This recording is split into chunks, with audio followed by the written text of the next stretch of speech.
In this video I'm going to show you how to clear your YouTube watch history on your iPhone. It's pretty simple and easy, so just follow these simple steps. And first I open up YouTube application, then I click on my profile icon at the top right. Next, settings.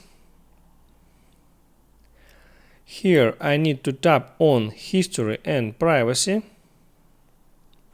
And there at the very top I can see clear watch history.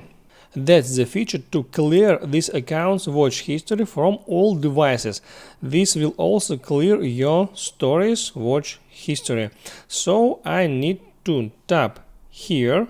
Application says me that all my watch history will be cleared, and I need to tap here on clear watch history button.